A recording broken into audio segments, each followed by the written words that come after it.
everyone, it's been a little while since I've been on here.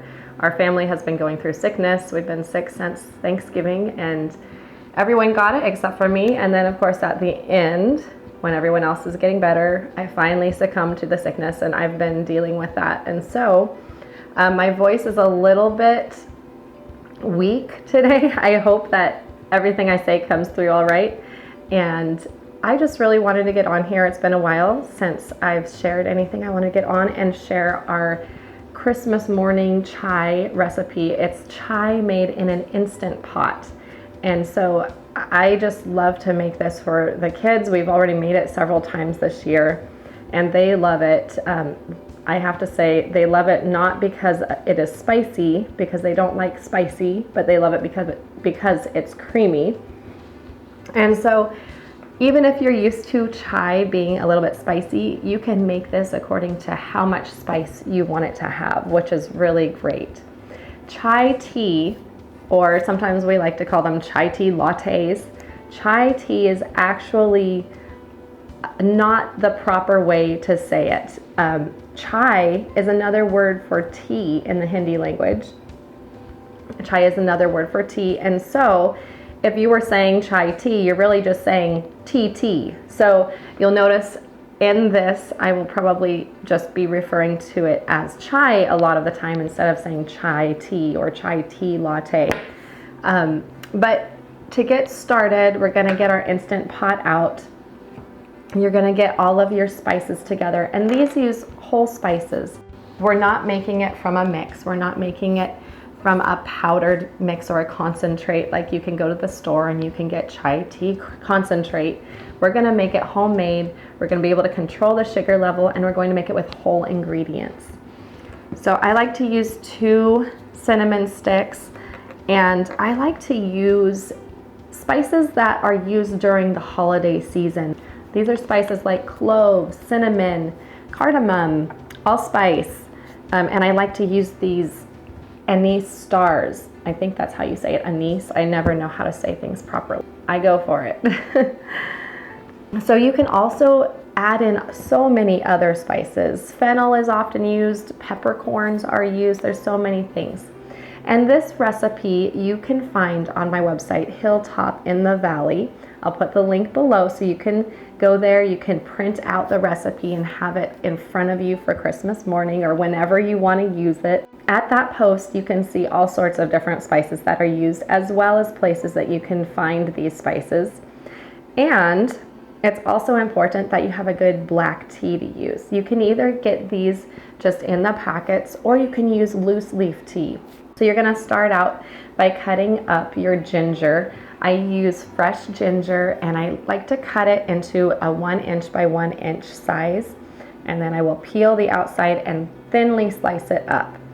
All of your spices you're gonna want to put into either some kind of a tea bag or a diffuser so that they won't become loose in your Instant Pot.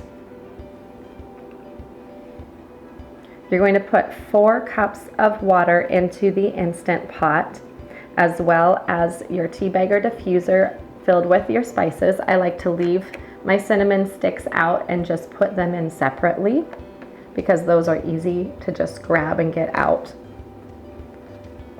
And then you can also put in a teaspoon of vanilla extract if you want a little bit of a vanilla flavor in there as well. You'll put your lid on, set it to sealing, and then manually set it to 2 minutes.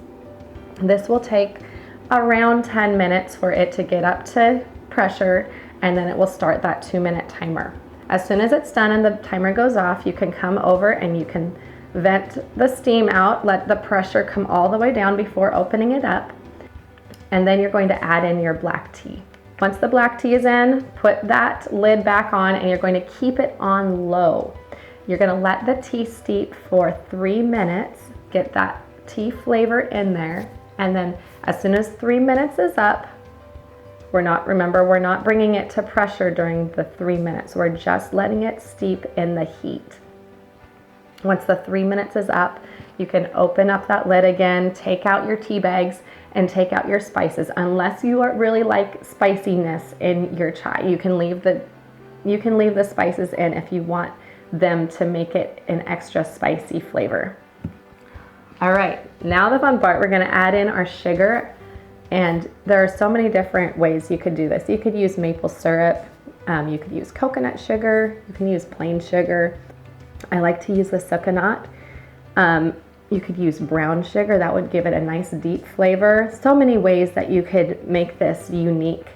But put in your sugar, and then you're going to put in your 2 cups of whole milk and your cream. The reason why I wait until the end to put in the milk and cream is because we get our milk and cream from a local farm nearby, and it is raw, and so it has all of the nutrients still in it, has all of the enzymes still in it. And when you heat milk up, of course, it's going to destroy those things. But I want my kids to be able to get the benefits of those nutrients. And so I want to wait until this is down from boiling, down from all that heat, and put that milk in at that point so they're still able to receive the benefits of that raw milk. Now, make sure that you keep this on low to keep it warm. And if you're not using it right away, go ahead and put the lid on and put it to sealing just to keep it warm inside. You will want to stir it every few minutes just to make sure that the top doesn't get that little waxy coating. But you are done. That was the simple recipe for making instant pot chai. This is a great recipe for doing for a get-together at the holidays or doing for Christmas morning. It is cozy, it is creamy, it is homey. I mean, it is great for the cold. And if you want to do this recipe iced, just cut the water in half. So only do 2 cups of water at the beginning. Don't add in the milk at the end, and then chill that chai concentrate that you've made for about 4 hours. Once it's chilled, you can add in your milk and cream, and then you can pour it over ice, and you've got your iced chai tea latte. I love if you could give this recipe a thumbs up, and if you have any questions, give me a comment. I love to hear from you guys. I hope you are having a wonderful holiday season. I hope you're staying well, and I will talk to you again soon with more ideas from our farmhouse. Bye-bye.